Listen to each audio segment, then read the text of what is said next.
Continue करते हैं। Equilibrium हमने फर्स्ट पार्ट देख लिया था, chemical equilibrium. Now second part ionic equilibrium. Word में ही आपको पता चल रहा होगा, यहाँ पे आयंस के बारे में थोड़ा सा डिस्कस करेंगे, ठीक है। या फिर इक्विलिब्रियम कौन दिखाता है, तो आयंस दिखाते हैं। ओके, सो केमिकल इक्विलिब्रियम में हमारा वेल नोन जो रिएक्शन थी वो ये थी H2 + N2। ये बहुत बार हमने रिएक्शन लिखी है, ठीक है, और इसी का एग्जाम्पल लिया है बहुत बार। बेसिकली क्या है ना, ये पूरा लिखते टाइम है ना, यहाँ पे कोई आयन वगैरह नहीं है, ये केमिकल रिएक्शन है, पूरी केमिकल रिएक्शन, और उसके बारे में हमने डिस्कशन किया।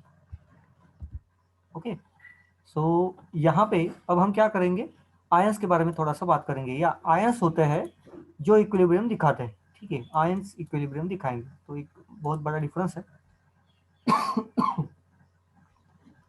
तो सबसे पहले व्हाट इज बाय इलेक्ट्रोलाइट्स समझ लेते हैं।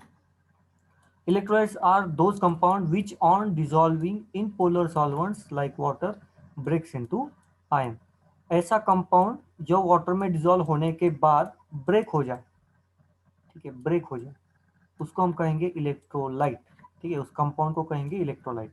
एग्जांपल क्या है, NaCl को इलेक्ट्रोलाइट कह सकते हो, शुगर को नहीं कह सकते हैं, शुगर डिसोसिएट नहीं होता, मतलब आयंस नहीं बनाता शुगर। NaCl को कह सकते हो, और जो भी सॉल्ट है सारे, जो भी सॉल्ट है, एसिटिक एसिड हो गया, ऑर्गेनिक एसिड सारे, H2SO4 HCl, ये सारे, या बेस ले लो, CaCl2 ले लो, ये सारे जो है इलेक्ट्रोलाइट्स है, क्योंकि डिजोल्व होने के बाद वो आयंस बनाते हैं। Classification of electrolyte, strong and weak, ये दो ही इलेक्ट्रोलाइट के क्लासिफिकेशन है। स्ट्रॉन्ग इलेक्ट्रोलाइट मतलब कौन से, जो लगभग 100% डिसोसिएट हो, फॉर एग्जांपल NaCl। NaCl आप जितना भी डाल दो ना, 100% डिसोसिएट हो जाएगा लगभग, ठीक है, जितने आपने Na+Cl- के आयंस डाले, मतलब ये NaCl डाले, उतने ही आयंस बनेंगे। Strong electrolyte. वीक इलेक्ट्रोलाइट मतलब आप जितना भी डाल दो 100% डिसोसिएशन में नहीं जाएगा, ठीक है। अपने अगर 100 मॉलिक्यूल्स डाल दिए तो उसमें से शायद 10-20 ही मॉलिक्यूल जाएंगे, ये 10-20 भी बहुत बड़ा नंबर हो गया, उतने भी बेसिकली नहीं जाते, ठीक है। प्रैक्टिकली अगर हम बात करें तो उतने भी मॉलिक्यूल्स डिसोसिएशन में नहीं जाते, वीक इलेक्ट्रॉन के बारे में बात कर रहा हूँ। ओके, सो ये बेसिकल कंसेप्ट है इलेक्ट्रोलाइट की। दो टाइप है, strong electrolyte and weak electrolyte. अब इन इलेक्ट्रोलाइट्स को फर्दर भी क्लासिफाई किया जा सकता है, स्पेशली वीक इलेक्ट्रोलाइट को एसिड बेस एंड सॉल्ट्स में। मतलब ये ओवरऑल है, फिलहाल के लिए तो ये क्लासिफिकेशन ओवरऑल है, ये वाला, ठीक है। लेकिन हम एसिड बेस एंड सॉल्ट में उसको डिवाइड कर सकते हैं। ना what is mean by acid and bases, तो थोड़ी सी थ्योरी वगैरह देखनी है, दो चार क्या कहेंगे हम उसको, थ्योरीज है जो एसिड एंड बेसिस को एक्सप्लेन करते हैं। ओके, बहुत बड़ा नहीं है। First one, Arrhenius theory. Arrhenius theory ने कहा था कि कोई भी ऐसा कंपाउंड जो सॉल्यूशन में H+ दे दे, उसको हम एसिड कहेंगे। ओके, लॉरियन ब्रोंस्टेड थ्योरी, या फिर इसको ब्रोंस्टेड एंड लॉरे थ्योरी भी कहते हैं। सो लॉरी एंड ब्रोंस्टेड थ्योरी कहता है कि कोई भी ऐसा एटम और ग्रुप ऑफ एटम और मॉलिक्यूल जो सॉल्यूशन में H+ दे दे या फिर OH- एक्सेप्ट करे, उसको हम एसिड कहते हैं, ठीक है। मतलब दोनों भी कंडीशन दे दी, H+ डोनेट करना, OH- एक्सेप्ट करना, या फिर वाइस वर्सा। इसको हमने लॉरी एंड ब्रोंस्टेड कंसेप्ट माना गया, मतलब ये एक थ्योरी है। ओके, नाउ नेक्स्ट, अब ये जो है ना, ये बहुत इंपॉर्टेंट है, इसको पूरा अच्छे से समझने का ट्राई करो, ये एक ही चार्ट बहुत इंपॉर्टेंट है, ठीक है। उससे पहले और कुछ है क्या, मुझे देखने दो, नहीं है। Okay, now dissociation of weak acid and weak bases. Weak acid and weak bases 100% dissociate नहीं होते, ठीक है, इनकम्प्लीट डिसोसिएशन होता है। तो जनरली हम इस चार्ट के हिसाब से उसको एक्सप्लेन करते हैं। सबसे पहले एक रिएक्शन, मतलब एक एसिड लिया, एसिडिक एसिड जो कि वीक एसिड है, in presence of ethanol, ethanol यहाँ पे सॉल्वेंट है। ओके, यहाँ पे रिएक्शन होगी, तो एक मतलब एसिड एंड अल्कोहल के बीच में स्टेरिफिकेशन रिएक्शन एंड कुछ प्रोडक्ट बनेगा, ठीक है। अगर इस टेबल में डाल दे, पहले पार्ट है इनिशियल मोल्स। ओके, ये इनिशियल मोल है, कॉन्सेंट्रेशन नहीं है, फिलहाल के लिए मोल्स है। तो इसके हमने 2 मोल ले लिए, इसके 2 मोल ले लिए इनिशियली, प्रोडक्ट 0 0, ठीक है। सिर्फ मेथड, मतलब कॉलम को समझो क्या क्या है। एट इक्विलिब्रियम, जब इक्विलिब्रियम अचीव होगा, तो इनमें से, क्योंकि दो दो मोल्स है, तो इनमें से कुछ मोल्स कम हो जाएंगे, इसमें से भी कुछ मोल्स कम हो जाएंगे, और इसका कन्वर्जन प्रोडक्ट में हो जाएगा, ठीक है। तो बचेंगे कितने, तो at equilibrium number of moles जो बचेंगे वो 2.0 माइनस एक्स इतने मोल्स बचेंगे, और यहाँ पे भी 2.0 माइनस एक्स इतने मोल्स बचेंगे। वेयर एज कोएफिशिएंट देखो 1 1 है, कोरिलेशन यहाँ पे 1 1 है, ठीक है। इसलिए अगर x number of molecules reaction में चले गए तो x नंबर ऑफ प्रोडक्ट भी बनेगा। तो यहाँ पे देखो x नंबर ऑफ प्रोडक्ट बना, इसका भी x नंबर ऑफ प्रोडक्ट बना। नाउ अब इक्विलिब्रियम कॉन्सेंट्रेशन की बात करें, ये इक्विलिब्रियम में नंबर ऑफ मोल्स हो गए, अब हमें इक्विलिब्रियम में कॉन्सेंट्रेशन चाहिए। कॉन्सेंट्रेशन मतलब मोल्स अपॉन वॉल्यूम, तो ये जो मोल्स बाकी है डिवाइडेड बाय वॉल्यूम कर देंगे, तो ये इसका कॉन्सेंट्रेशन हो गया, ये वाला पार्ट इसका कॉन्सेंट्रेशन हो गया, ये वाला पार्ट इसका कॉन्सेंट्रेशन हो गया, एंड ये इसका कॉन्सेंट्रेशन। लास्ट में हमें ये कॉन्सेंट्रेशन को ज्यादा यूज करना है, ठीक है, कॉन्सेंट्रेशन को यूज करना है। नाउ फाइनली जो एक्सप्रेशन आता है alpha is equal to under root k b into c, तो ये मैं डिराइव करके आपको दिखा दूंगा कैसे आता है, बहुत ईजी है, मुश्किल नहीं है। Alpha it should be less than 0.05 या 5%, मतलब ये वीक इलेक्ट्रोलाइट के लिए डिसोसिएशन बहुत कम चाहिए, 5% से कम डिसोसिएशन चाहिए वीक इलेक्ट्रोलाइट के लिए, ठीक है।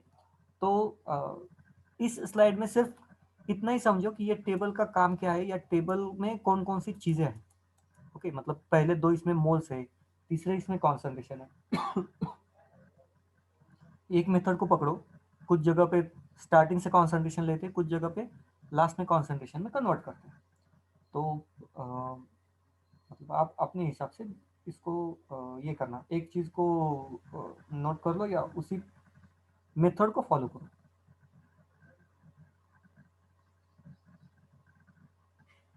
ठीक है,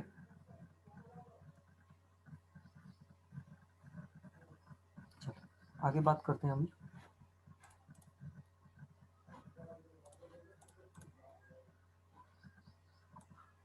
कॉन्जुगेट बेस, अब ये conjugate acid and conjugate base और एक कंसेप्ट है, तो पहले मैं आपको बता दूं।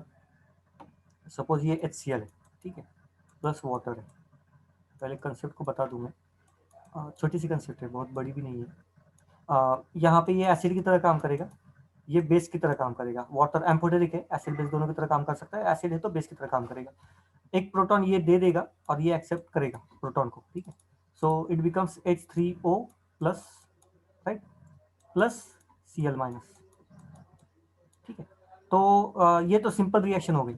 नाउ इस रिएक्शन को अगर मैं रिवर्स कर दूं, रिवर्स, ओके, इस डायरेक्शन में उसको लिखूं, तो क्या होगा, H3O plus plus Cl minus gets converted to, reverse कर दिया मैंने, HCl plus Cl minus, HCl plus water, Cl minus में वाटर H2O।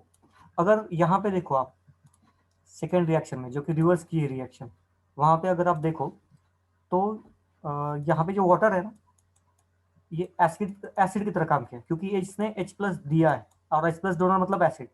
Cl माइनस ने बेस की तरह काम किया, ओके। तो ये पॉइंट और ये एलिमेंट्स यहाँ के, बेसिकली क्या है, ये एसिड उसका कॉन्जुगेशन जो है ना, ये बेस की तरह काम करता है, ठीक है, और ये बेस है, इसका जो प्रोडक्ट है वो एसिड की तरह काम कर रहा है। देखो एग्जांपल ये, ठीक है। तो इसको जो है उसको हम कॉन्जुगेट एसिड बेस पेयर कहेंगे, ये और ये कॉन्जुगेट एसिड बेस पेयर है, ओके, क्योंकि अभी एसिड की तरह काम कर रहा है। अगर रिएक्शन रिवर्स हो गई तो ये बेस की तरह काम करेगा। ये फिलहाल बेस की तरह काम कर रहा है, अगर रिएक्शन रिवर्स हो गई मतलब इस डायरेक्शन से इस डायरेक्शन में, तो ये एसिड की तरह काम करेगा। इसको हम कहते हैं conjugate acid base pair, simple है। अब उसी चीज को यहाँ पे यूज करना है, conjugate base for Bronsted acid, ये दोनों एलिमेंट्स दिए और यहाँ पे आपको कॉन्जुगेट बेस पूछा गया है, ठीक है। तो एसिड का कॉन्जुगेट बेस होगा, वो आपको बताना है। पॉइंट समझ में आ गया, ठीक है। सो सी नहीं है, डी है।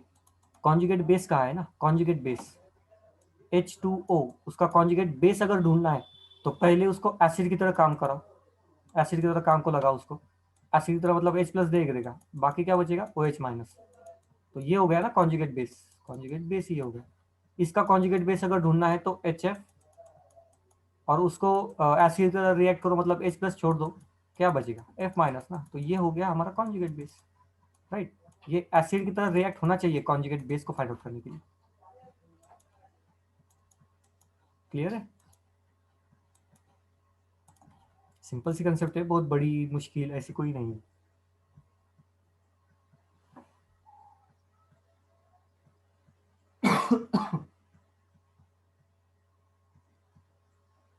क्लियर है यहाँ तक सबको?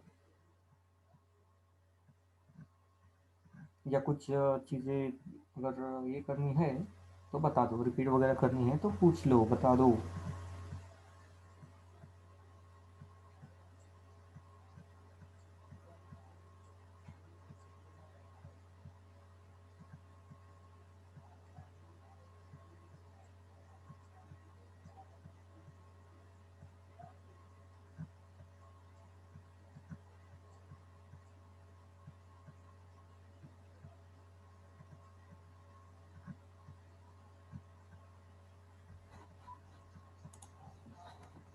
क्लियर? गुड, आगे बढ़ते हैं अभी।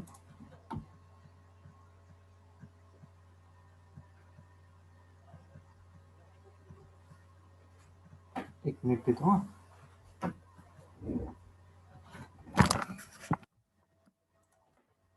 Self ionisation of water.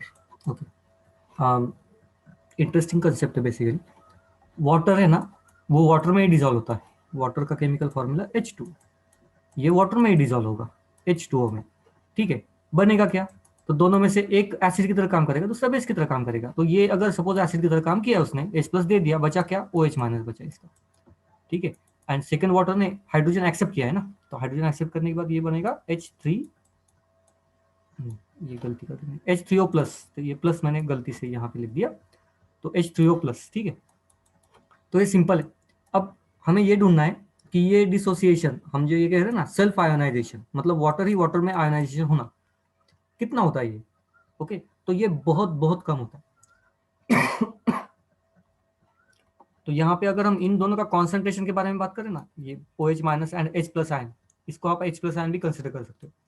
इन दोनों के कॉन्सेंट्रेशन का मल्टीप्लीकेशन ये नियर अबाउट 10⁻⁻14 रहता है। ओके, इनका कॉन्सेंट्रेशन। सो बहुत ही कम आयोनाइजेशन यहाँ पे होता है।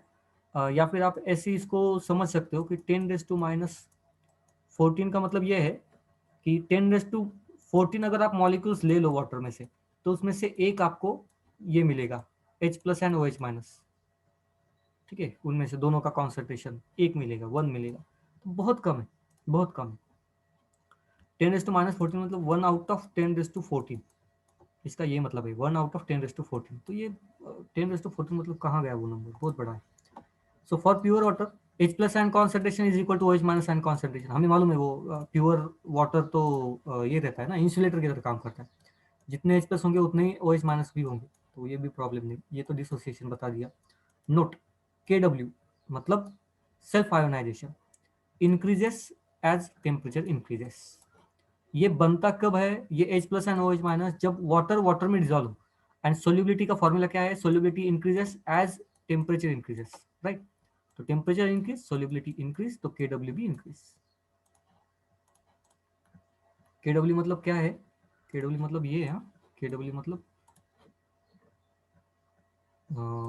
10⁻14। Distilled water and pure water is same. Yes, distilled water and pure water is same.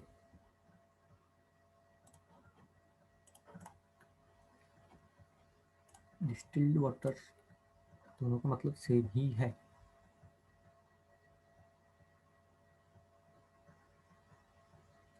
Okay, चलो अभी आपको मैंने ये पढ़ाया नहीं है, ठीक है, एक मिनट, एक बार मुझे चेक करने दो। ओके, यहाँ पे आगे तो दूसरा पार्ट है, ठीक है। चलो थोड़ा सा ट्राई करते हैं इसको। एक 2 मिनट आपके लिए भी टाइम, आपको टाइम दे रहा हूँ मैं, थोड़ा सा सोचने के लिए, ठीक है। ये चीज़ें हो गई है, इसे थोड़ा टाइम दे रहा हूँ फाइंड आउट करने के लिए। और रिसेंट क्वेश्चन है, find out the solubility of nickel in 0.1 molar NaOH given that the ionic product of, या आयनिक प्रोडक्ट दिया है उन्होंने, सोल्यूबिलिटी फाइंड आउट करनी है, देखो तो।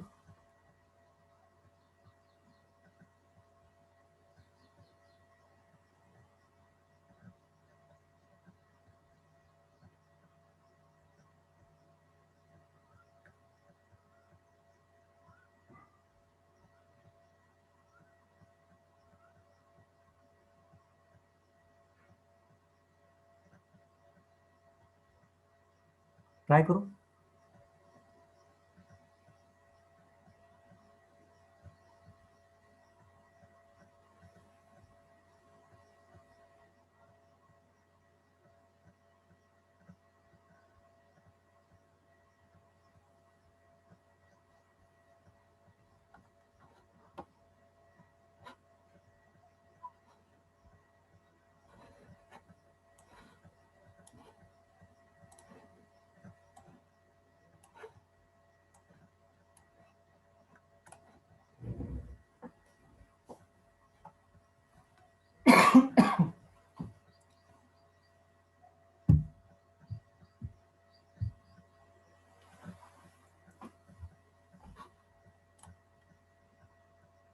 वेरी गुड, कौशल का आंसर आ गया। चलो ओके, अब यहाँ पे देख लो, बता देता हूँ, ठीक है। हमें क्या करना है, find out the solubility of NaOH twice, इसकी सोल्यूबिलिटी फाइंड आउट करनी है इन 0.1 molar NaOH given that ionic product, ये है इसका आयनिक प्रोडक्ट। ओके, सो सबसे पहले हमें इसका निकालना है, तो पहले इसके बारे में बात करते हैं। तो यहाँ पे बात करेंगे फिलहाल के लिए NaOH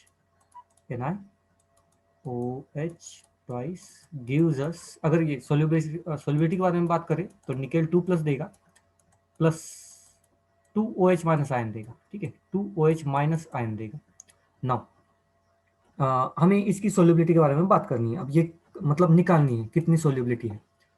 तो हमें इसकी सोल्यूबिलिटी मालूम नहीं, निकेल की, मतलब ये कितना आउट ऑफ 100 मॉलिक्यूल्स कितने मॉलिक्यूल्स डिसॉल्व होते हैं हमें मालूम नहीं है। उन्होंने क्या दिया है, आयनिक प्रोडक्ट दिया है। आयनिक प्रोडक्ट का मतलब क्या होता है, ionic product is equal to, यहाँ पे लिख दूं मैं, ionic product is equal to concentration of nickel, मतलब सोल्यूबिलिटी, ऑब्वियसली जितनी सोल्यूबिलिटी होगी उतनी ही उसका कॉन्सेंट्रेशन होगा, into concentration of OH minus ion, ठीक है। लेकिन यहाँ पे कोएफिशिएंट है, तो कोएफिशिएंट 2 है ना, तो यहाँ पे स्क्वायर करना पड़ेगा। तो ये हमें दिया है, आयनिक प्रोडक्ट हमें दिया है, और उसका मतलब ये है इन दोनों का कॉन्सेंट्रेशन। ओके, अब हमें यहाँ पे NaOH ट्वाइस, इसका सोल्यूबिलिटी नहीं मालूम, तो इसकी सोल्यूबिलिटी को फिलहाल के लिए S कंसिडर करते हैं, ठीक है। अगर ये S है तो ये इसके डबल है, कोएफिशिएंट देखो डबल है, तो इसको हमें 2S कंसिडर करना पड़ेगा, OH के सोल्यूबिलिटी को हमें 2S कंसिडर करना पड़ेगा, ठीक है। और यहाँ पे और एक प्रॉब्लम है कि यहाँ पे OH माइनस सिर्फ इसी से नहीं आता है, यहाँ पे NaOH भी है जिससे भी ये OH माइनस आ रहा है।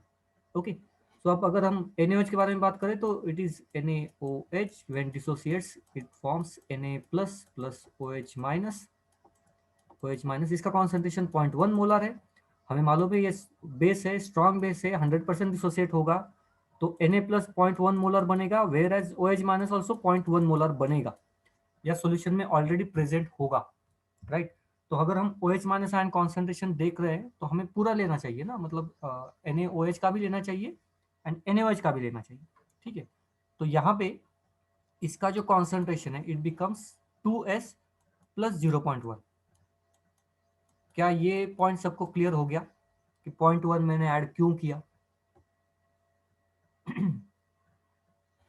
क्या ये सबको क्लियर हो गया मैंने 0.1 ऐड क्यों किया है?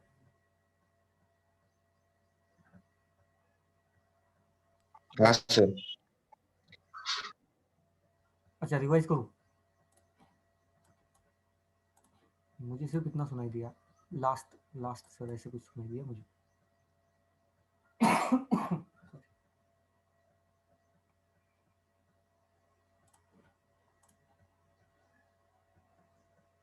कृष्णा क्या करना है, सुनाई नहीं दिया मुझे, क्या बोल रहे हो? सर ते पॉइंट वन ऍड केलं ते कळलं मला तेवढं तिथपर्यंत. लो ना, ओके ओके ओके, हाँ। सो अभी क्या करना है, हमें आयनिक प्रोडक्ट दिया है, हमें सोल्यूबिलिटी निकालनी है, तो यहाँ पे वैल्यूज डाल देंगे सिर्फ।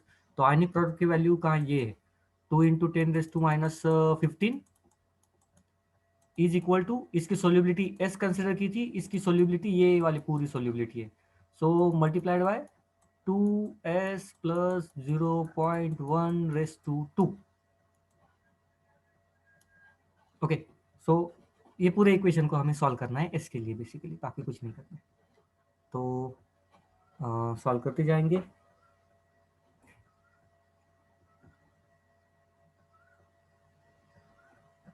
यहाँ पे ये तो एस हो गया, ये इसको फिर अभी ये 2s + 2 ये करना तो बहुत लेंदी हो जाएगा ये पूरा पूरा मामला।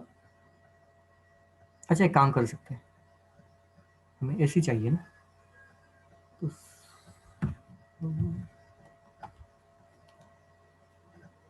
स्क्वायर रूट भी निकाल सकते हैं इसका।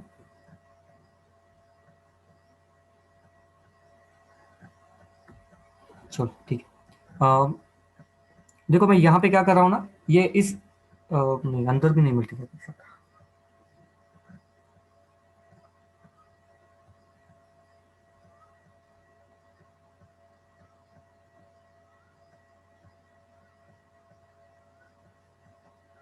क्या करूँ बताओ, मुझे सिंप्लीफाई करना है।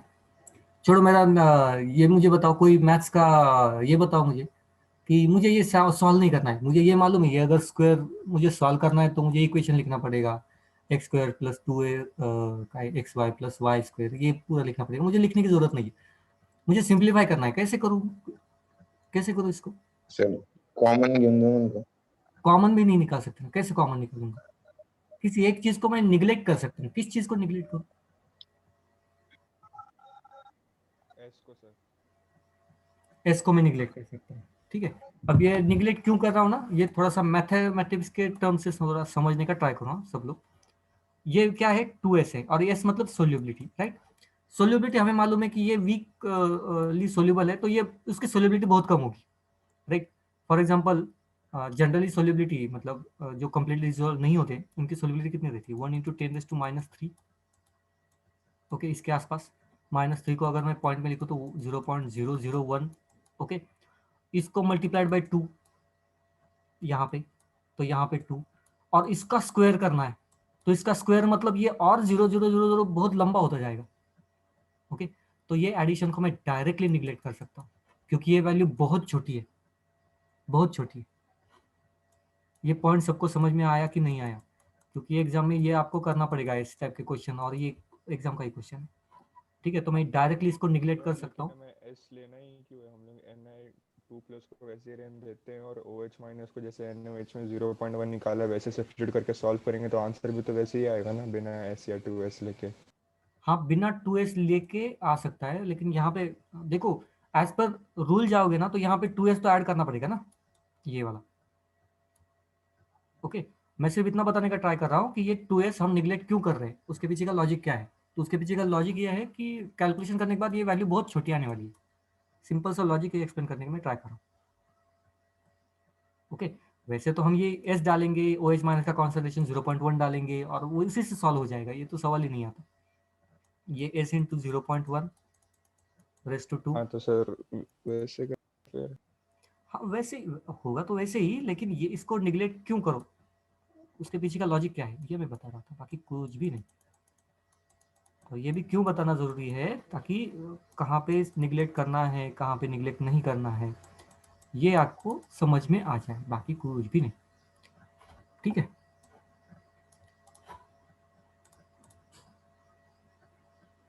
हाँ ऑलवेज करना पड़ेगा ये, जब भी ना ये वैल्यू यहाँ पे कुछ होगी तो ये 2s को आप सॉरी 2s को आप निग्लेक्ट कर सकते हो। यहाँ पे 2s है, कब जगह पे 3s 4s कुछ भी रहेगा, देन आपको निग्लेक्ट, आप उसको कर सकते हो निग्लेक्ट। एस की सोलिबिलिटी की वैल्यू बहुत कम रहती है, ठीक है। नेक्स्ट वन इज इसको सॉल्व करना है बस। 0.1 मतलब ये 1 × 10⁻² -2 पर जाएगा, +2 -13 पे जाएगा इसमें से, ओके। 2 × 10⁻30 ये हमारा आंसर होगा। कोई डाउट है किसी को? सर एस और 2s तब सॉल्व करना करेंगे ना जब उसका वैल्यू दिया होगा, नहीं नहीं नहीं, हम यहाँ पे प्रोबेबिलिटी का. हमें नहीं नहीं पहले सर, अभी सोल्यूबिलिटी अगर निकालनी हमें. है। अच्छा पूछ लो पूछ सर लो। इधर सॉल्युबिलिटी हमने Na2+ की निकाली ना, अगर हमें NaOH पूरे कंपाउंड की निकालनी पड़ती है, अगर एस Na का और OH- का सॉल्युबिलिटी दिया रहता तो हमको वैल्यू सब्स्टिट्यूट करके फिर करना पड़ता ना वैसे. हाँ अगर आयनिक प्रोडक्ट मतलब आप कह रहे हो ना कि इसकी सोल्यूबिलिटी एंड इसकी सोल्यूबिलिटी अगर निकालनी है तो इन दोनों की सोल्यूबिलिटी को मिला के आयनिक प्रोडक्ट बनता है, ओके। सो आयनिक प्रोडक्ट उन्होंने दिया है, इसलिए हमने सोल्युबिलिटी और सोल्युबिलिटी पूछी, सोल्युबिलिटी निकाली। बेसिकली ये एस की वैल्यू निकाली, इससे आप एन की भी सोल्युबिलिटी निकाल सकते हो, इवन ओ एच माइनस की भी सोल्युबिलिटी निकाल सकते हो, कोई इशू नहीं। यही क्वेश्चन था कि कुछ अलग क्वेश्चन था? वही था सर। ओके, और किसको कोई डाउट है क्या?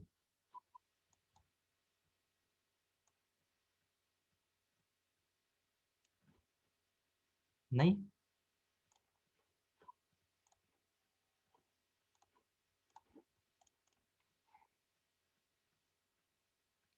ओके, तो यहाँ पे सेम चीज की है, ओएस को निगलेक्ट किया, ठीक है।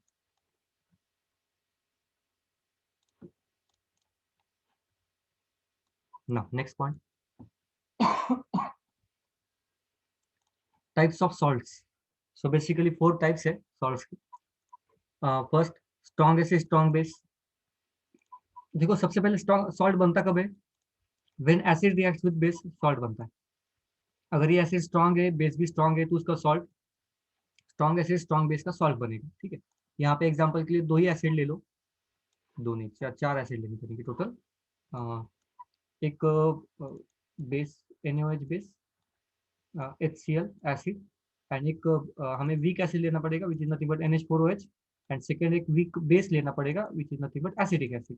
तो इसका आप एग्जांपल ले लो, आपको ये सारे सॉल्ट समझ में आ जाएंगे। देखो पहले it's strong acid strong base, तो स्ट्रॉन्ग एसिड स्ट्रॉन्ग बेस, इसका सॉल्ट NaCl बन गया, ओके।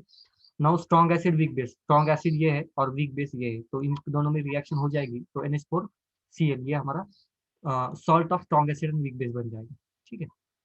यहीं से आपको पता चलता है ये स्ट्रॉन्ग है, ये स्ट्रॉन्ग है, ये वीक है, ये वीक है। Now weak acid strong base, तो यहाँ पे देखो वीक एसिड कहाँ गया, ये वीक एसिड और ये स्ट्रॉन्ग बेस, ओके। CH3COO यहाँ तक, ये H बाहर, उसकी जगह पे सोडियम, ठीक है। And last one, weak acid weak base, तो ये week acid and weak base, ठीक है। तो ये 4 ही टाइप के होते हैं, उसमें से मेन इंपॉर्टेंट क्या है, ये हमारे लिए इंपॉर्टेंट नहीं है, क्योंकि ये 100% डिसोसिएट होता है, फर्दर रिवर्स रिएक्शन भी नहीं होती यहाँ पे, ठीक है। तो ये हमारे काम का नहीं है। एंड लास्ट में week acid and weak base, ये काम का तो है, लेकिन इसको हम एग्जैक्टली प्रिडिक्ट नहीं कर सकते, ठीक है। इन दोनों के लिए बहुत अच्छे से हम काम उसका कर सकते हैं, ओके। तो अब चीज़ों को वन बाय वन देखते हैं क्या होता है, कैसे होता है, ओके। बफर सॉल्यूशन, सबसे पहले, उससे भी पहले एक्चुअल सॉल्यूशन में होता क्या है मैं पहले आपको बता दूं। सपोज ये हमने कंपाउंड ले लिया और वाटर में डाल दिया, जैसे ही वाटर में डाल देंगे ये डिसोसिएट हो जाए, क्योंकि ये सॉल्ट है और सॉल्ट हमेशा 100% डिसोसिएट होता है, ठीक है। तो 100% मतलब H3CCOO minus plus Na+, okay. ये हमारा कंपाउंड बन गया या आयंस बन गए। नाउ प्रॉब्लम यहाँ पे ये आती है कि ये जो पार्ट है ये स्ट्रॉन्ग बेस का पार्ट है, स्ट्रॉन्ग बेस है ये इस स्टेट में स्टेबल है, ठीक है, क्योंकि ये स्ट्रॉन्ग बेस है, ये स्टेबल है। अनस्टेबल स्पेसिस कौन सी है, ये अनस्टेबल स्पेसिस है हमारी। ये अनस्टेबल स्पेसिस क्या करती है, वाटर के साथ रिएक्ट करके, H2O के साथ रिएक्ट करके एक रिएक्शन देती है, वाटर में से H+ लेता है, ठीक है, क्योंकि वाटर तो एम्फोटेरिक है, तो वाटर में से H+ ले लेगा and it will form again उसका respective acid plus OH-, okay. Solution में क्या बना दिया, बेस बना दिया, यहाँ से हाइड्रोजन निकाल लो ना, क्या क्या बचेगा, बेस बचेगा, ठीक है। तो ये है तो वीक एसिड, लेकिन इसका इफेक्ट क्या हो गया, वीक एसिड का इफेक्ट ये हो गया है, वीक एसिड ने वाटर के साथ रिएक्ट करके अपना खुद का तो एसिड बना लिया, लेकिन ये सॉल्यूशन में OH- आयन छोड़ दिया, ठीक है। अब इसको हम एसिड, देखो कोई भी चीज एसिड कब होती है, जब वो सॉल्यूशन में H+ दे दे, तब तक वो एसिड है, मतलब देने के बाद एसिड है, तब तक नहीं है।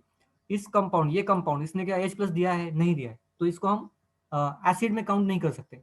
है तो ये एसिड, इसमें पोटेंशियल है कि H+ देने का, दिया है क्या, नहीं दिया, क्योंकि ये वीक एसिड है ना, 100% नहीं डिसोसिएट होगा।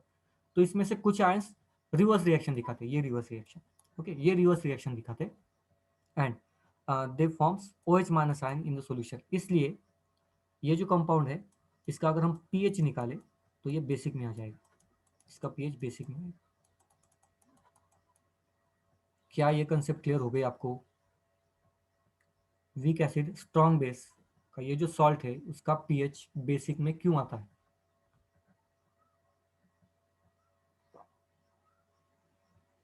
सर नाही कळलं.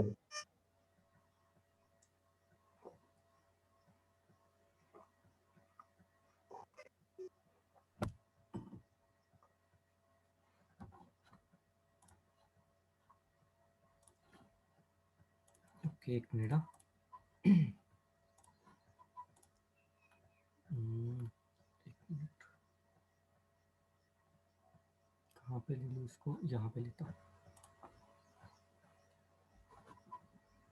मैंने दो एक सॉल्ट बनाया, ठीक है, CH3COONA, ओके, कन्वर्टेड टू, ये सॉल्ट है। जैसे ही वाटर में डालोगे ये 100% डिसोसिएट होगा, इतना तो मानते हो, मतलब ये इसमें कन्वर्ट हो जाएगा, रिस्पेक्टिव आयंस में कन्वर्ट हो जाएगा, ठीक है। मतलब ये अगर आप 100 मॉलिक्यूल डाल दो तो इसके 100 बनेंगे, इसके 100 बनेंगे, राइट। ये तो मानते हो, यहाँ तक तो कोई डाउट नहीं है किसी को। ये हमारा फर्स्ट पॉइंट।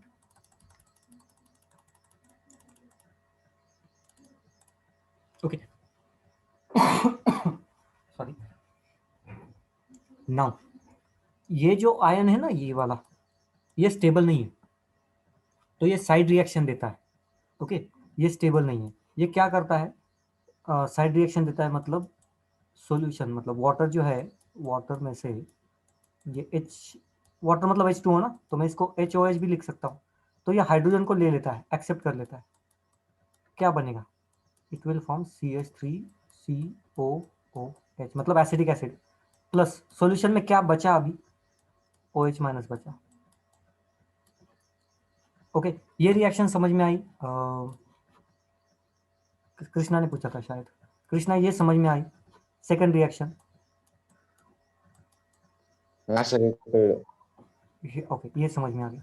सो सॉल्यूशन में क्या बचा, OH माइनस बचा ना, ये तो वापस चला गया ना, इसने H प्लस ले लिया और अपने ओरिजिनल पोजीशन में चला गया। हमने बड़ी मुश्किल से इसको यहाँ से आयनिक फॉर्म में लेके आए थे, आयनिक फॉर्म में, ये फिर से अपने मॉलिक्यूलर फॉर्म में चला गया। देखो यहाँ पे कोई चार्ज नहीं है, मतलब मॉलिक्यूलर फॉर्म में फिर से चला गया वापस से, ठीक है। और हेल्प की वाटर ने, तो वाटर ने H प्लस दे दिया, OH माइनस सोल्यूशन में बचा रहा। अब सोल्यूशन में क्या है, बेसिकली सोल्यूशन में कौन कौन से आयंस प्रेजेंट है उसको देखा जाए तो समअप कर दे वैल्यूज को, तो Na प्लस है, ये तो ना एसिडिक है ना बेसिक है, ये तो बचा नहीं क्योंकि ये तो साइड रिएक्शन में चला गया ना, इसके जगह पे ये बचा, ठीक है। क्या ये तो वीक एसिड है, वीक मतलब ये डिसोसिएट होगा तो होगा, नहीं तो होगा भी नहीं, ओके। तो इसका तो कोई सवाल आता ही नहीं, राइट, बहुत वीक है ये। सॉल्यूशन में बचे सिर्फ OH माइनस जो कि बेस है, इसलिए मैं कह रहा हूं कि सॉल्यूशन बेसिक है। नाउ क्लियर,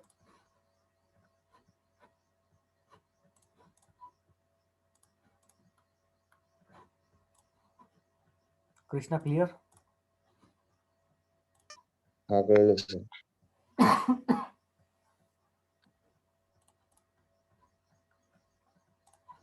चलो NH4Cl के लिए बता दो फास्ट, NH4Cl डिसोसिएट होगा तो क्या बनेगा, फास्ट बता दीजिए।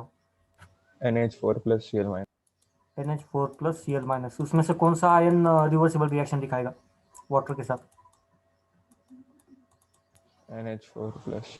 NH4 प्लस क्या बनेगा, NH4OH NH4OH plus OH minus. OH minus में, ये OH माइनस दिया ना आपने, यहाँ से H प्लस बचा ना, सॉल्यूशन क्या होगा, Acid. एसिडिक, सिंपल सा है, ठीक है। तो बेसिकली इन्हीं दो आयन से या इन्हीं दो सॉल्ट के मेथड से हम बफर सॉल्यूशन भी बनाते हैं, ओके। सो आगे का पार्ट है हमारा बफर सॉल्यूशन, तो इन्हीं दो कंपाउंड से हम बफर सॉल्यूशन भी बनाते हैं। तो बफर सॉल्यूशन भी दो ही टाइप के होते हैं, एक acidic buffer and basic buffer, acidic and basic दो ही टाइप के बफर सॉल्यूशन होते हैं। उससे भी पहले समझ लेते हैं बफर सॉल्यूशन होता क्या है। ब्लड भी हमारा एक एग्जांपल है बफर सॉल्यूशन का। तो सॉल्यूशन विच कैन रेजिस्ट, मतलब अपोज करना, resist any change in pH on addition of small amount of acid और बेस। अगर ये सॉल्यूशन है, अगर ये बफर सॉल्यूशन है, सपोज बफर सॉल्यूशन है ये, और इसमें आपने स्मॉल अमाउंट ऑफ एसिड या बेस डाल दिया, तो इसका पीएच चेंज नहीं होगा, या पीएच चेंज को वो रेजिस्ट करेगा, ओके, पीएच मेंटेन करेगा खुद का, उसको हम कहते हैं बफर सॉल्यूशन, ओके। ब्लड हमारा बफर सॉल्यूशन है। हम बहुत सारी चीज़ें खाते हैं, मेडिसिन लेते हैं, बहुत सारी चीज़ें करते हैं ना, तो वहाँ पे पीएच ऑब्वियस है कि पीएच थोड़ा बहुत चेंज होना चाहिए, या तो कभी हम एसिडिक चीज़ें लेते हैं, बेसिक चीज़ें लेते हैं, तो ये सारी चीज़ें ब्लड में ऑटोमेटिकली मेंटेन होती है। क्यों होती है? क्योंकि blood itself is a buffer solution. ठीक है, तो बफर सॉल्यूशन की कंसेप्ट यह है कि वो पीएच चेंज ना होने दे। अब उसका वर्किंग कैसे होता है वो हमें देखना है, ब्लड का नहीं देखना, लेकिन बफर सॉल्यूशन का वर्किंग पहले हमें देखना है, बाद में आपको ब्लड एंड बाकी चीज़ें भी आ जाएंगी। ओके, सो एक पॉइंट ये है। नाउ यहाँ पे ठीक है, हाँ, दिस वन पार्ट, ये जो इक्वेशन है, ये अकेला इक्वेशन हमारे पास है किसी भी बफर सॉल्यूशन का पीएच फाइंड आउट करने के लिए। ठीक है, अगर आपको कॉन्सेंट्रेशन वगैरह दिया है तो बफर सॉल्यूशन का पीएच क्या होगा, तो उसके लिए सिर्फ हिंडरसन इक्वेशन कहते हैं हम इसको। हिंडरसन इक्वेशन अकेला इक्वेशन है हमारे पास जो जिसके हेल्प से हम बफर सॉल्यूशन का पीएच फाइंड आउट कर सकते हैं। इसके अलावा कुछ भी इक्वेशन नहीं है बफर के लिए। ओके, बफर के लिए। और यहाँ पे के ए होगा क्योंकि ये एसिड है, तो के ए वैल्यू होगी, यहाँ पे बेस होता तो के बी वैल्यू होती। सो देख लेते हैं one by one. Buffer solution दो टाइप के होते हैं, एक acidic buffer and second basic buffer.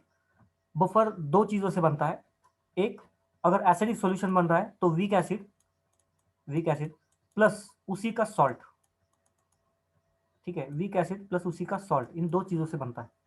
ठीक है, और ऑब्वियसली बेसिक बफर बनेगा तो वीक बेस एंड उसी का सॉल्ट, इसी से ये वीक बेस या सॉरी बेसिक बफर बने। तो यहाँ पे एक वेल नोन एग्जाम्पल है एसिडिक एसिड प्लस अभी जो हमने लिया था ना CH3COONA। तो ये सारी चीजें हैं। कैलकुलेशन के पास जाने से पहले थोड़ा सा इसके बारे में बात करते हैं कि ये वर्क होता कैसे है, थोड़ा सा वर्किंग प्रिंसिपल के बारे में बात करते हैं।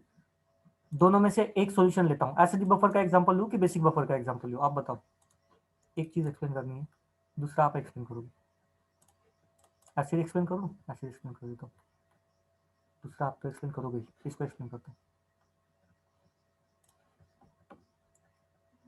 CH3COOH, ये एसिडिक बफर बना कैसे है? दो सॉल्यूशन से, मतलब एक तो एसिड है, दूसरा कौन सा है? उसका सॉल्ट है CH3COO एंड Na। चलो फास्ट में दोबारा, ये वाटर में डाल दिया है तो सॉल्यूशन में क्या क्या बनेगा? Acid ion plus H plus. ठीक है, लेकिन ये 100% नहीं बनेगा, वीक है, तो ये रिवर्सिबल रिएक्शन में इसको कंसिडर कर सकता हूँ। सिंपल सा लॉजिक। ये वाटर में डाल दिया तो ये reaction CH3COO minus plus Na plus. ठीक है, नेक्स्ट हमें ये मालूम है ये और ये दोनों भी सेम ही है और दोनों भी एक साइड रिएक्शन दिखाते हैं वाटर के साथ, तो CH3COO माइनस प्लस वाटर के साथ ये रिवर्सिबल रिएक्शन दिखाते हैं। अब ये लिखने की वजह से तो जरूरत नहीं है, लेकिन चलो आपको समझ में आ जाए इसलिए मैं लिख रहा हूँ इसको, बाकी कुछ इसमें रोल यहाँ पे नहीं है, यहाँ पे इसका कोई रोल नहीं है फिलहाल के लिए। तो ये साइड रिएक्शन देते हैं, ये हमें मालूम है। नाउ नेक्स्ट पॉइंट, हमें फोकस करना है सिर्फ इन दो रिएक्शंस पे, पहले दो रिएक्शंस पे फोकस करना है। तो ओवरऑल सॉल्यूशन में कौन कौन से आयंस है? सॉल्यूशन में कौन कौन से आयंस है? एक है H प्लस जो कोई काम का नहीं है, छोड़ दो। दूसरा है Na प्लस, ये भी कुछ काम का नहीं फिलहाल।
ओके, चलो कंटिन्यू करते हैं इसको।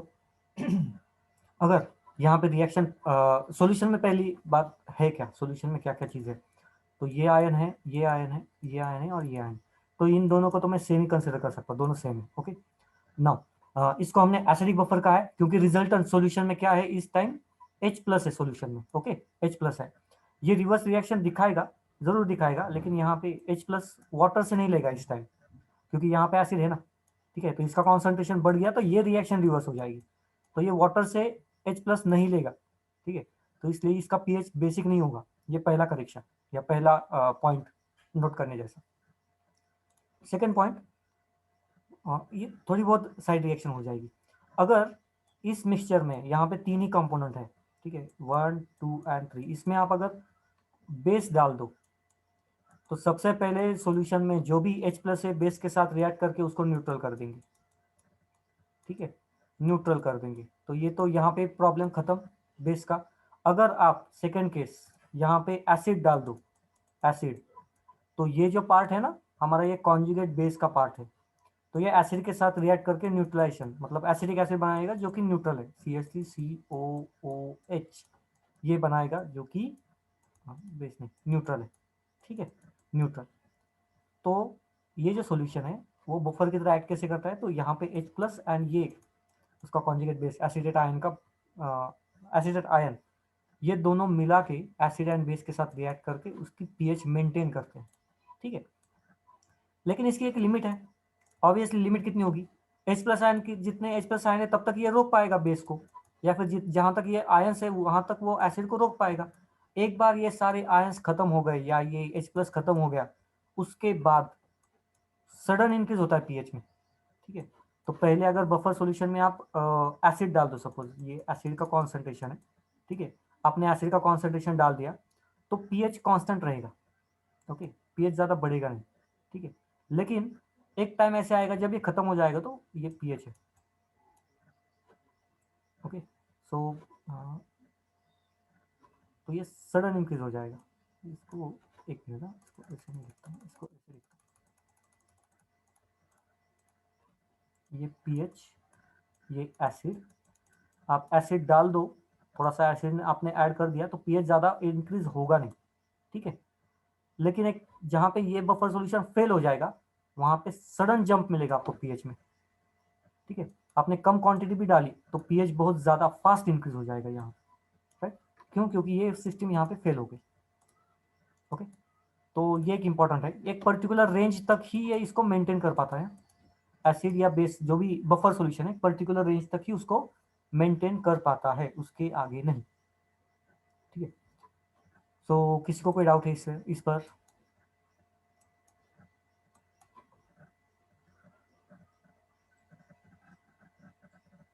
किसी को कोई डाउट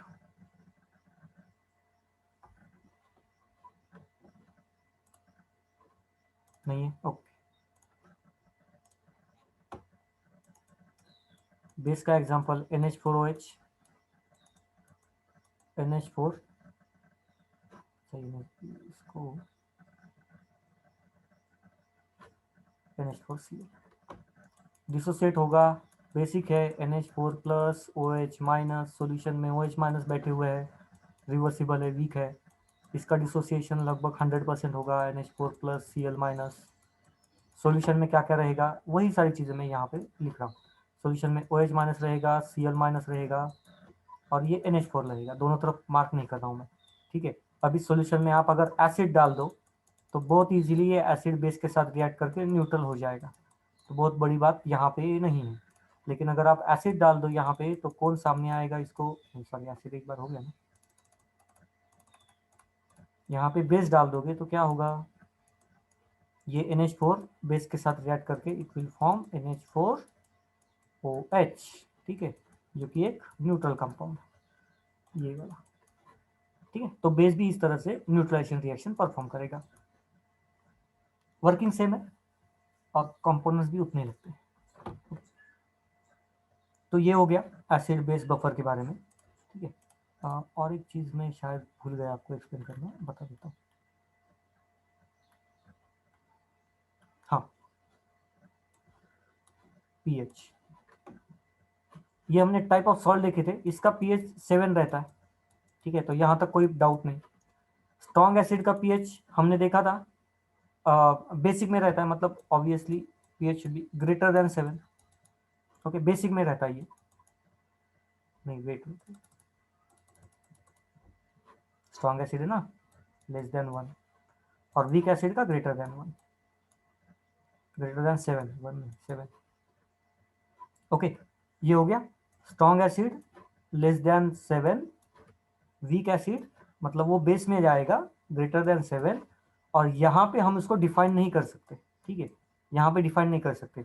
ये week acid and weak base में जो स्ट्रॉन्ग रहेगा उस पर वो डिपेंड करता है। तो यहाँ पे आप देख सकते हो इन दोनों में जो स्ट्रॉन्ग रहेगा उसके बेसिस पे ये पीएच डिसाइड किया जा सकता है, यहाँ पे हम बोल नहीं सकते, ठीक है। नियर अबाउट 7 रहता है, इतना तो कंफर्म है, ठीक है।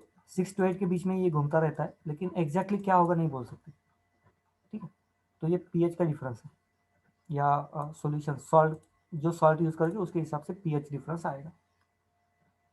तो ये हो गया तो सॉल्ट्स सर के टाइप। CH3CONH4 बेस से होता है, एसिड होता है, मतलब अभी हमें पता है ये कंपाउंड है, तो सर बेसिक एक एसिड है, वो डिफाइन नहीं हो सकता क्या? न्यूट्रल बोलिए फिर अभी। इस कंपाउंड को ना, हाँ सर। तो इसका हमें pKa एंड pKb वैल्यू चाहिए। pKa की वैल्यू मतलब एसिडिक स्ट्रेंथ होता है, एंड pKb की वैल्यू मतलब बेसिक स्ट्रेंथ। तो इन दोनों में से जो स्ट्रांग रहेगा वो रिजल्ट में पीएच डोमिनेट करेगा ना। तो तो फिलहाल इससे हमें, सर पता चला कि कौन सा एसिड और कौन सा बेस है पीकेबी वैल्यू से। जी जी, नहीं नहीं नहीं, अब ये तो पता चल ही जाता है ना, ये तो हमारा बेस है ना, तो इसका हम पीके भी वैल्यू देखेंगे, और ये हमारा एसिड है ना, तो इसका पीके वैल्यू देखेंगे। अब पॉइंट सिर्फ इतना है कि दोनों में से डोमिनेटिंग कौन है, हमें देखना सिर्फ इतना है। अच्छा। एसिड बेस तो क्लियर हो गया ना। हाँ हाँ हाँ।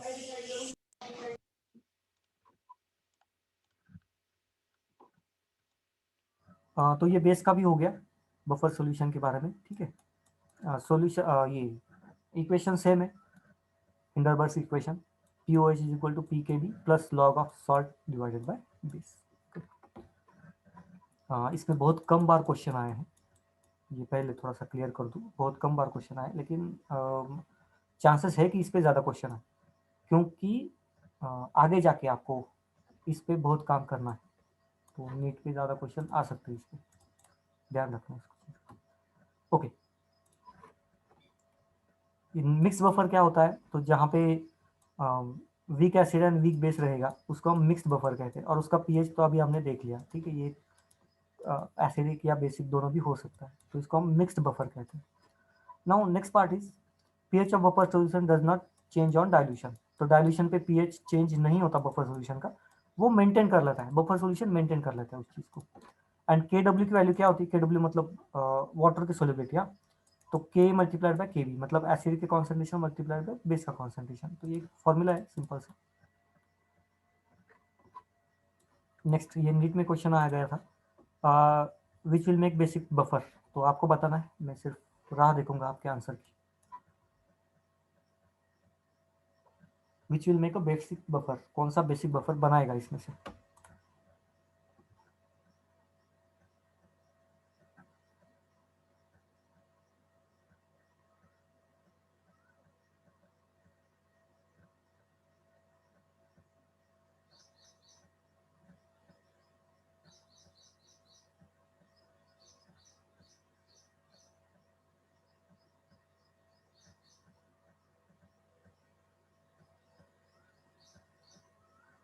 देखो तो बेसिक बफर के लिए क्या चाहिए था हमें। Sir B, B option.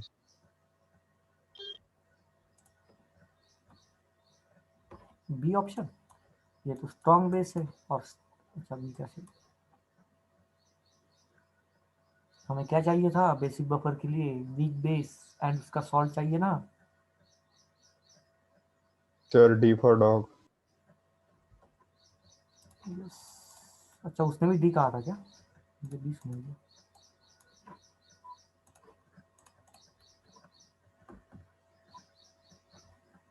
Okay,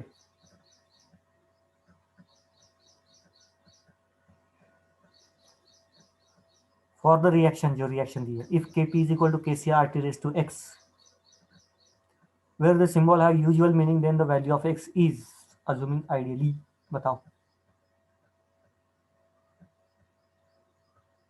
x की वैल्यू क्या होगी?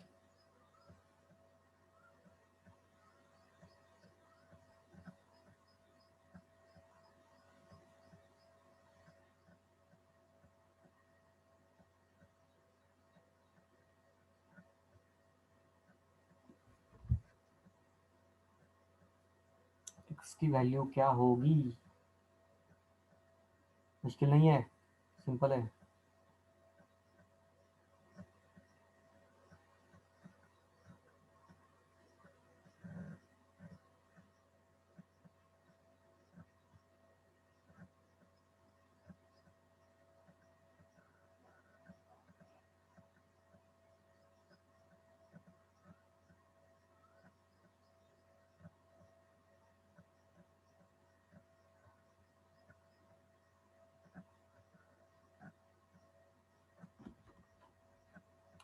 नहीं, किसी को नहीं आ रहा, क्या बात कर रहे हो?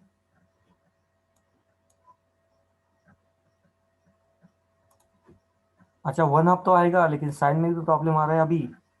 गलत बात, बी आंसर है। किसने तो सही बताया था, कौशल ने सही मैंने बताया। भेजा ना 1/2। यस यस, दर्शना ने गलत बताया था, +1/2 किया था। देखो दर्शना, ये 1 है, 1 माइनस ये 1.5 है, 1 डिवाइड बाय ये 1 एंड 1/2 है। 1 1 कैंसिल हो जाएगा, माइनस साइन यहाँ पे देनी पड़ेगी, ये बिगर वैल्यू है, ठीक है। चलो, और कुछ पॉइंट बचा है क्या इसमें? एक मिनट ना, कुछ बचा है क्या? नहीं बचा, नहीं करिए। ये हो गया, जे डब्ल्यू का है, छोड़ दो। जे डब्ल्यू का है, ये भी जे डब्ल्यू का है। ओके, एक चीज़ बची है यहाँ पे, मुझे याद है, इसको मुझे डिराइव करना है। ये इस एक्सप्रेशन को मुझे आपको डिराइव करके देना है, ताकि आपको कोई भी एक कंपोनेंट आए, सॉल्यूशन आए, तो आप उसको सॉल्व कर। तो इसके बारे में बात करते हैं फिलहाल। इसको छोड़ के और कुछ क्वेश्चन है तो पूछ लो। ऐसा कोई पॉइंट है क्या जो आपको समझ में नहीं आया या लेना है, ऐसे कुछ है क्या? न्यूमेरिकल में तो पता चल ही जाएगा। आप सॉल्व करते हो कि नहीं? क्वेश्चन आते नहीं है मुझे। ओके, अब यहाँ पे देखो, सपोज ये वीक इलेक्ट्रोलाइट है, ठीक है, वीक इलेक्ट्रोलाइट है। मैं एक सिंपल सा एग्जांपल ले रहा हूँ, इसके बेसिस पे आपको अलग अलग मतलब इसमें से सॉल्व करने पड़ सकते हैं, एग्जाम में आ सकते हैं, ठीक है। इनिशियली इसका जो कॉन्सेंट्रेशन रहेगा, सपोज आप मोल ही ले लो ना, इसका मोल जो है वो सपोज एक्स है, ठीक है, एक्स मोल से। इसके 0 मोल रहेंगे, इसके 0 मोल रहेंगे। एट इक्विलिब्रियम, इक्विलिब्रियम में इसमें से कुछ मोल्स चले जाएंगे, बचेंगे कितने? एक्स माइनस, अब जो चले गए ना उसको हम कहते हैं डिसोसिएशन। हमें निकालना है डिग्री ऑफ डिसोसिएशन, अल्फा की वैल्यू, ओके। तो इसमें से कुछ चले गए, इसको हम लिखा है अल्फा की वैल्यू, ठीक है। अल्फा मतलब डिग्री ऑफ डिसोसिएशन चले गए।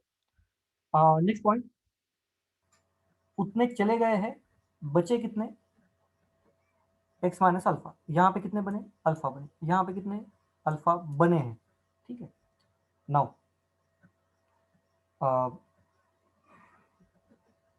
यहाँ पे इसके मतलब ये तो हो गए मोल्स के हिसाब से। अगर कॉन्सेंट्रेशन के बारे में बात करें तो हमें क्या करना पड़ेगा? Concentration is nothing but what? X minus alpha divided by V. यहाँ पे अल्फा डिवाइडेड बाय वी, यहाँ पे अल्फा डिवाइडेड बाय वी। क्या ये सबको समझ में आ गया? यस और नो?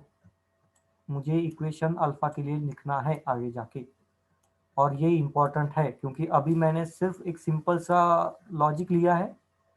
आगे जाके आपको थोड़ा सा कॉम्प्लिकेटेड लॉजिक भी एग्जाम में आ सकता है, ठीक है। अगर आपको किसी को भी कॉम्प्लिकेटेड लॉजिक दिखाई दे, एक भी क्वेश्चन दिखाई दे, आप पूछ सकते हो। ओके, इस इक्वेशन के लिए मैं के की वैल्यू लिखना चाहता हूँ फिलहाल के लिए। बताओ मुझे के की वैल्यू क्या बनेगी? Is equal to what? बताओ। a plus into B minus divided by what? A B. आगे क्या करूँ?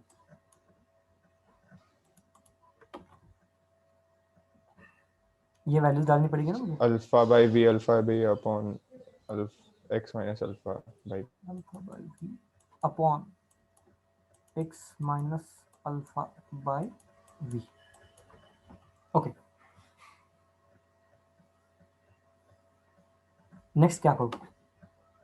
सर v कैंसिल हो जाए।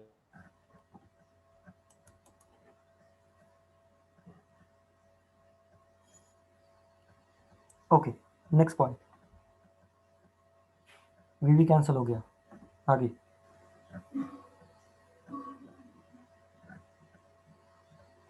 अच्छा, ये v मतलब है क्या ना, ये बेसिकली कॉन्सेंट्रेशन है, बाकी कुछ भी नहीं।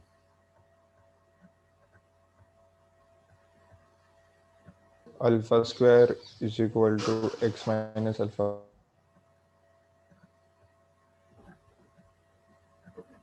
ओके, सो इसको देख लो अभी। हाँ, अल्फा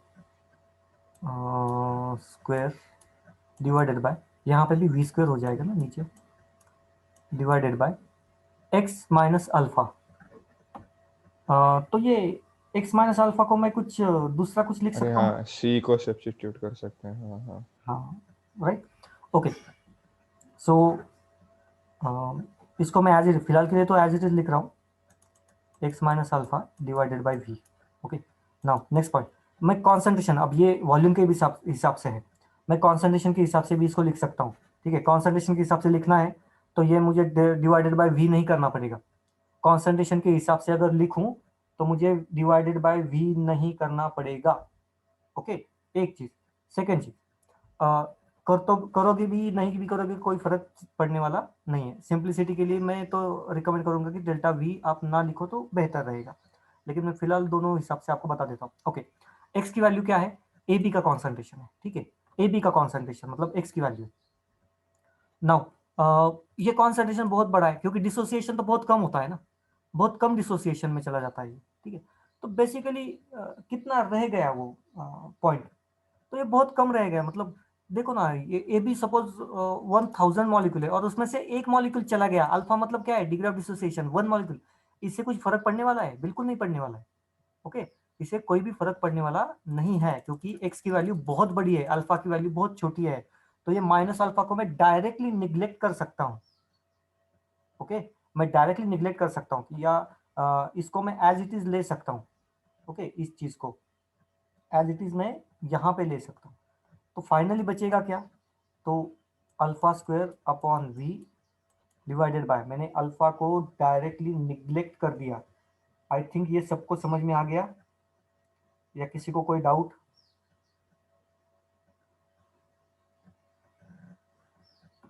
ये मैंने निग्लेक्ट क्यों किया, ये समझ में आया सबको, या कोई डाउट है? समझा सर।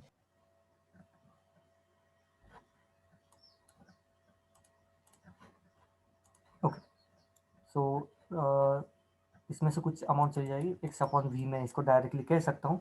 वी वी कैंसिल हो जाएगा। ओके, वी स्क्वायर में से बचेगा अल्फा स्क्वायर अपॉन एक्स। एक ऊपर अल्फा बचा, ये ऊपर नहीं कह सकता मैं, नीचे ही कर सकता हूँ इसको। यहाँ पे ये वॉल्यूम बचा जिसको मैं कहूँगा कॉन्सेंट्रेशन। ठीक है, वॉल्यूम मतलब क्या है? कॉन्सेंट्रेशन है डिवाइडेड बाय, तो इसको मैं कॉन्सेंट्रेशन टर्म में भी यूज कर सकता हूँ। ये हमारे हो गया के हिसाब से एक वैल्यू। नहीं तो आप इसको अल्फा के हिसाब से भी रीअरेंज कर सकते हो। Alpha is equal to K into x into V. Okay, x into we.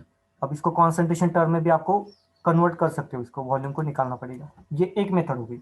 Now जो मैं सिंपल मेथड या जो फॉर्मूला था जो कि कॉन्सेंट्रेशन के हिसाब से था, मैं फॉर्मूला दिखा दूं आपको।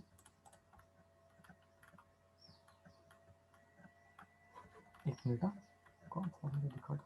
मुझे फॉर्मूला के हिसाब से आपको फॉर्मूला डिराइव करके देना है ना। ये फॉर्मूला कॉन्सेंट्रेशन के हिसाब से। ठीक है, तो मैं ये सारी चीजें नहीं लिख सकता वॉल्यूम के हिसाब से, कॉन्सेंट्रेशन के हिसाब से। अगर आप वॉल्यूम के हिसाब से करोगे तो भी आएगा, कोई प्रॉब्लम नहीं आएगी। ठीक है, मेरा काम है आपको दोनों तरफ से दिखा देना बस। नेक्स्ट, यही चीजों को मैं कॉन्सेंट्रेशन की। बोलो बोलो। Sir alpha is equal to under root L ना? हाँ, अंडर रूट आएगा, करेक्ट। ये अंडर रूट आएगा पूरा। लेकिन ये फॉर्मूला है ना, इतना इंपॉर्टेंट फॉर्मूला नहीं है, इसलिए मैं इसको थोड़ा ज़्यादा वेटेज दे भी नहीं रहा हूँ। मैं सिर्फ आपको ये दिखा रहा था कि ये वॉल्यूम के हिसाब से आप कर सकते हो उसको। रिकमेंड तो करूँगा कि करो ही मत, कॉन्सेंट्रेशन डायरेक्टली ले लो और कॉन्सेंट्रेशन के हिसाब से कैलकुलेट कर लेना। ये मेरा रिकमेंडेशन है, आप जो हिसाब से आए आपको लगे अच्छा उसको हिसाब से कर दो। ओके, यहाँ पे क्या करते हैं अभी, ज़्यादा कुछ भी चेंज नहीं, इसी को सिर्फ हम इक्विलिब्रियम, ये इनिशियल कॉन्सेंट्रेशन पकड़ते हैं, ये इक्विलिब्रियम का कॉन्सेंट्रेशन पकड़ते हैं, ठीक है। कॉन्सेंट्रेशन पकड़ेंगे तो ये वॉल्यूम को डिवाइड करने की जरूरत नहीं बचेगी, सिर्फ ये अल्फा मतलब डिग्री ऑफ डिसोसिएशन, ये कॉन्सेंट्रेशन है, ये कॉन्सेंट्रेशन है, के की वैल्यू ड्रॉ करेंगे तो ये डायरेक्टली क्या आएगा, अल्फा स्क्वायर। ये भी मैं थोड़ा सा आराम से लिखूँ, अल्फा ए का कॉन्सेंट्रेशन इंटू बी का concentration divided by x minus alpha. Okay, तो ये सिंपल सा मैं इसको मतलब सॉल्ट आउट कर सकता हूँ। नेक्स्ट ये क्या बनेगा, alpha square divided by x minus alpha, इसको सिंप्लीफाई करूंगा, alpha square is equal to x को बाहर निकालता हूँ, इसको मैं 1 माइनस अल्फा कर सकता हूँ, ठीक है। 1 माइनस अल्फा बहुत स्मॉल वैल्यू, निगलेक्ट कर दो, तो K is equal to alpha square upon x.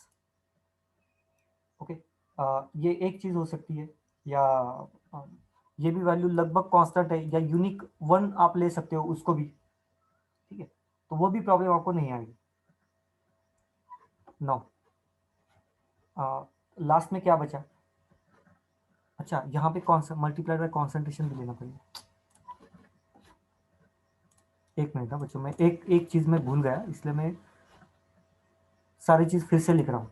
एक चीज में भूल गया यहाँ पे, कॉन्सेंट्रेशन को ऐड करना, क्योंकि अब मैं कॉन्सेंट्रेशन की बात कर रहा हूँ, तो कॉन्सेंट्रेशन बिना ऐड किए कैसे बात करूँ। ए प्लस बी माइनस, इसका इनिशियल कॉन्सेंट्रेशन मुझे लेना पड़ेगा जो कि सी है, बेसिकली एक्स था, ठीक है, वहां पे इसका इनिशियल कॉन्सेंट्रेशन 0, इसका इनिशियल कॉन्सेंट्रेशन 0, ये इनिशियल है, ठीक है। इक्विलिब्रियम में क्या हो जाएगा, इक्विलिब्रियम में इसका माइनस अल्फा हो जाएगा और इसका अल्फा बचेगा, इसका अल्फा बचेगा। ओके, के की वैल्यू लिखूंगा तो ये alpha into alpha divided by C minus alpha. यहां तक समझा सबको?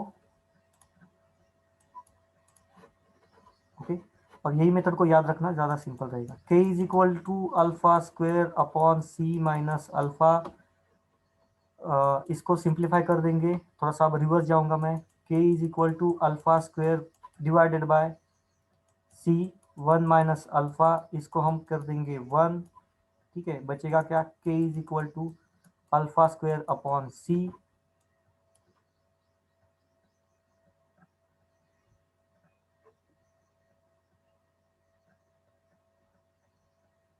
फिर से एक चीज, यहाँ पे कॉन्सेंट्रेशन जो है यहाँ पे बनेगा सी एंड सी, ये भी सी एंड सी, यहाँ पे सी स्क्वायर,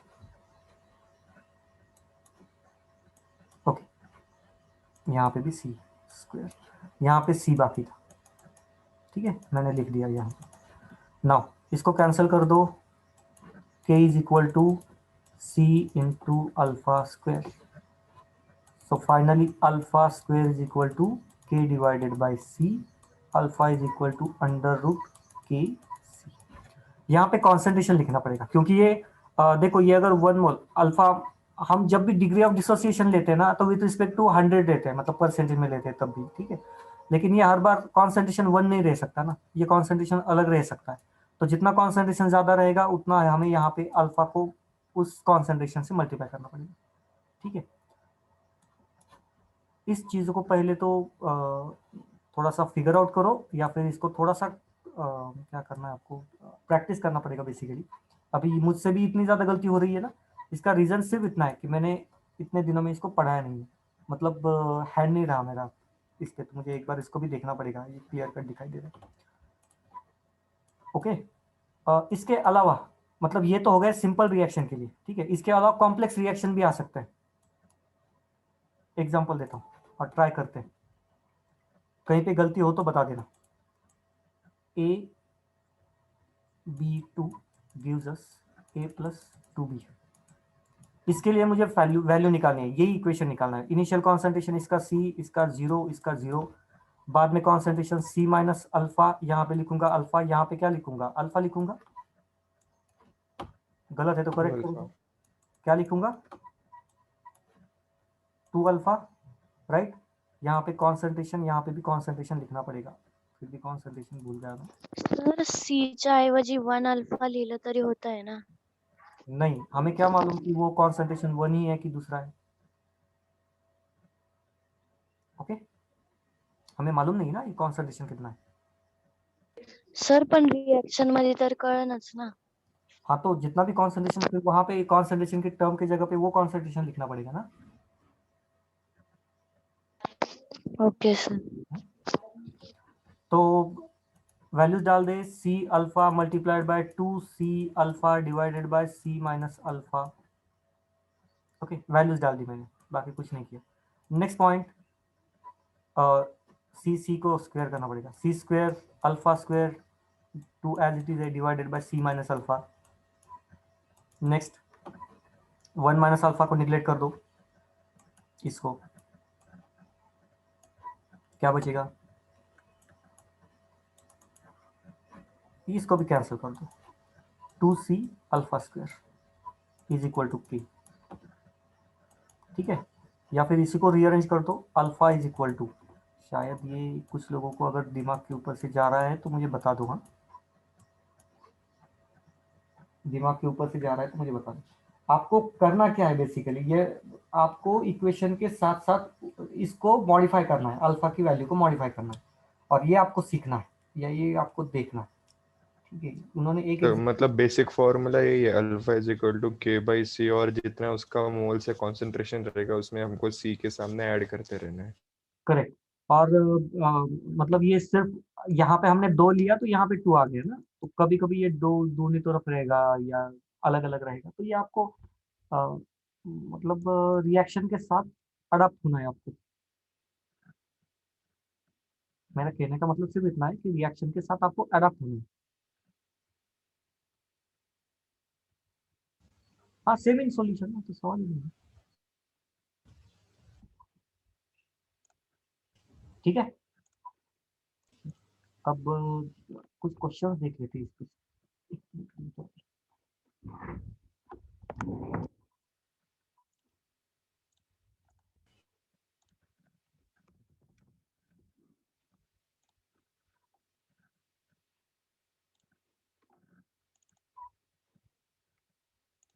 एक मिनट दे दो मुझे, कुछ क्वेश्चन ले लेते हैं। let's stop crash course need।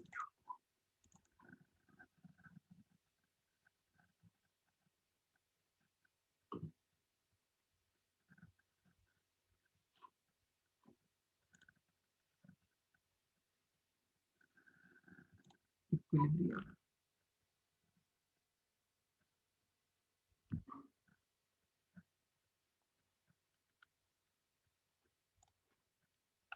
Okay, पहले तो मैं एक क्वेश्चन डाल देता हूँ, देन है ना मैं उसी टाइप के क्वेश्चन के लिए ढूंढता हूँ, थोड़ा सा अल्फा डिसोसिएशन वैल्यूज के लिए क्वेश्चन ढूंढता हूँ। इसको ट्राई करो, तब तक मैं अल्फा के लिए ढूंढता हूँ।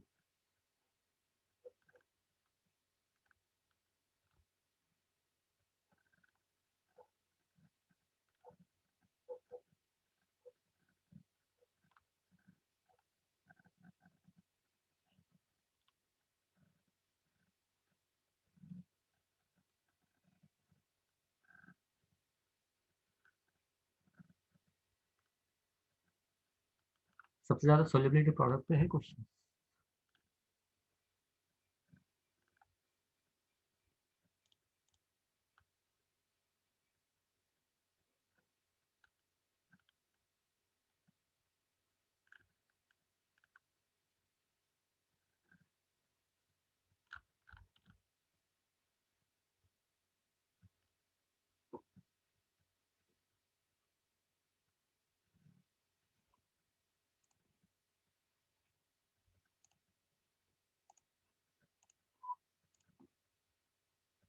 एक मिनट, हाँ मैं देखता हूँ, एक मिनट दे दो मुझे।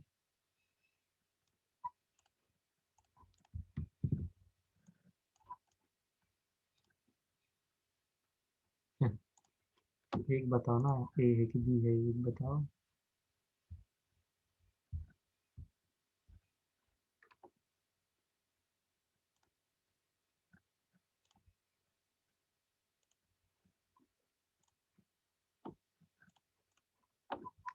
बी नहीं है, दिशा करेक्ट है।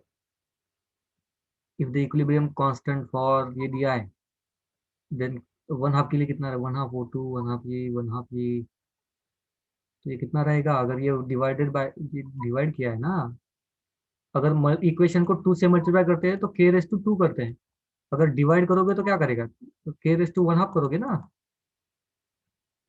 ये आंसर रहेगा। बी कैसे आ गया, सवाल ही नहीं है, सिंपल था क्वेश्चन, क्या मुश्किल था question.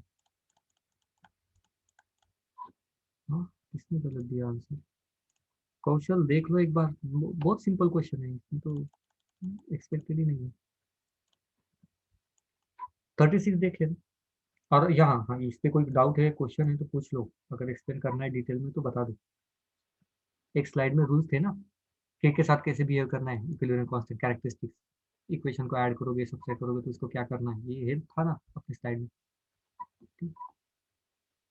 What is expression concentration in mole per liter of a solution that is 0.1 0.2 molar, ये सॉल्ट दिया है एंड उसका एसिड दिया है, के वैल्यू दी है, एच प्लस एंड कॉन्सेंट्रेशन पूछा गया।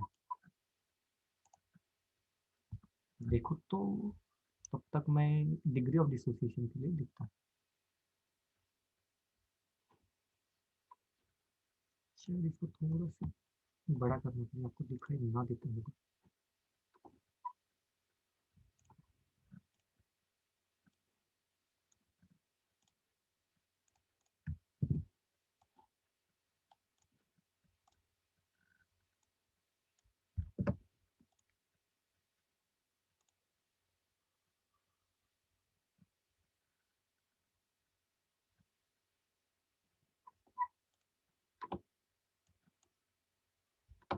फॉर्मूला याद है, P H is equal to P K A,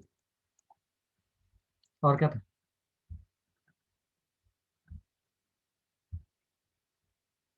हिंडरसन formula.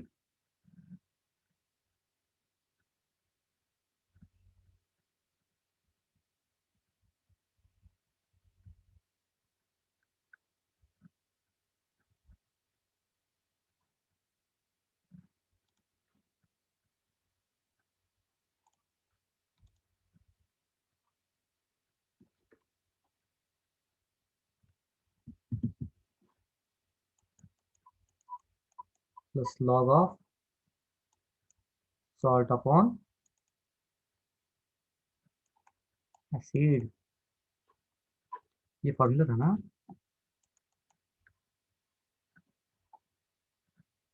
ये एक मेथड, ठीक है, चलो आंसर ही बता देता हूँ, ये एक मेथड है। वैल्यूज यहाँ पे डाल दो तो आपको आंसर मिलेगा। यहाँ पे एक प्रॉब्लम है, यहाँ पे के की वैल्यू दी है, आपको पी के की वैल्यू निकालनी पड़ेगी, ठीक है। पी के की वैल्यू कैसे निकालते हैं, सेम जैसे आप एच प्लस से पी एच की वैल्यू निकालते हैं ना, उसी हिसाब से हम के की वैल्यू निकालते हैं। ओके, 36 का आंसर, हाँ करेक्ट है, किसने निकाला ये, हाँ दिशा करेक्ट है, आंसर डी आंसर है इसका। ओके, तो मेथड को पहले समझ लो। अ, अ, इसको कैसे निकालते कैसे हैं, तो जैसे हम पीएच कैसे निकालते हैं, pH is nothing but negative log to the base 10 of, negative log to the base 10 of H plus ion concentration ना। तो इस हिसाब से पीके कैसे निकालते हैं, pK is nothing but negative log to the base 10 of, negative log to the base 10 of K E, ऐसे निकालते हैं। ओके, तो ये तो प्रॉब्लम सॉल्व हो गया। नेक्स्ट यहाँ पे देख लो, अम, ये सॉल्ट डिवाइडेड बाय ए, सॉल्ट कितना है, कहाँ है सॉल्ट, तो ये रहा 0.2 डिवाइडेड बाय 0.1, तो ये कितना बचेगा, ये 2 बचेगा, ठीक है। और लॉग ऑफ 2 मतलब 0.3010, तो ये वैल्यू यहाँ पे मिल जाएगी 0.2010। ओके, अब यहाँ पे आइदर आपको वैसे भी पीएच नहीं पूछा गया है, आपको क्या पूछा गया है, एच प्लस एन कॉन्सेंट्रेशन, ठीक है। तो दोनों तरफ आप वैल्यू डाल सकते हो और फर्दर कैलकुलेशन आप उस हिसाब से कर सकते हो।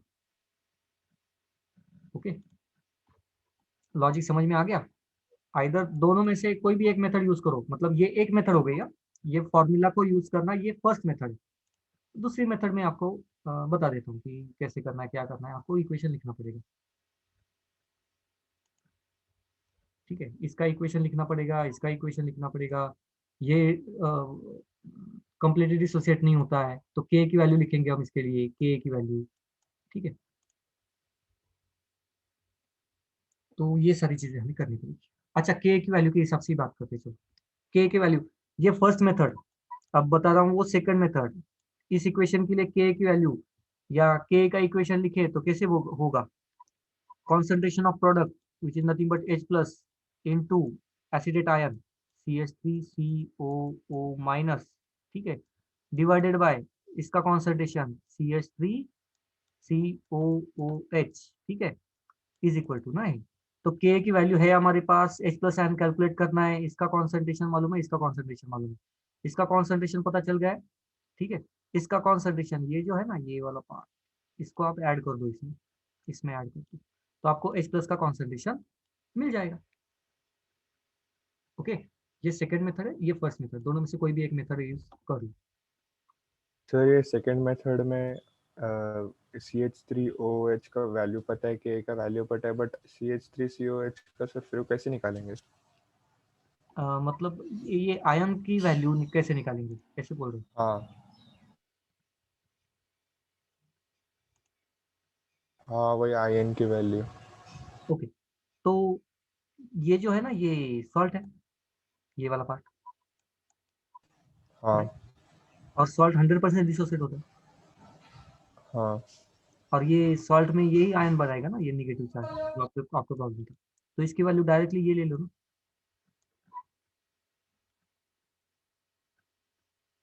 अच्छा हाँ। लॉजिक है ना, सिंपल है, क्योंकि वो सॉल्ट है ना, 100% डिसोसिएट होगा, 100% आयन हम्म। होगा।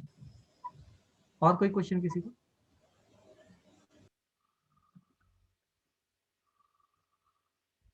नहीं, आंसर डी है, पूरा कैलकुलेशन अब यहाँ पे नहीं कर रहा हूँ मैं। ये देखो तो क्वेश्चन नंबर 84 देख लो, तब तक मैं इसको थोड़ा सा क्लियर कर दूँ। Question number 84, if alpha is dissociation constant then total number of moles for the reaction will,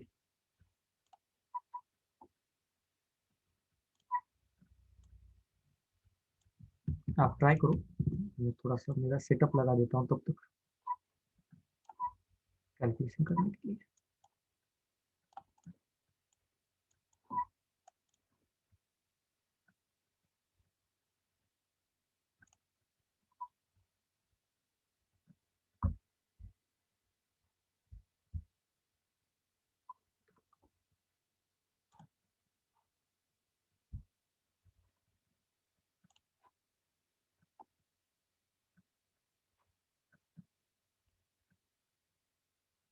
वही चार्ट ड्रॉ करना पड़ेगा इनिशियली, इसको कुछ कंसंट्रेशन ले लो या कुछ ले लो, अब यहाँ पे आप आपको फ्रीडम दिया है तो कुछ भी ले सकते हो, एंड एट इक्विलिब्रियम।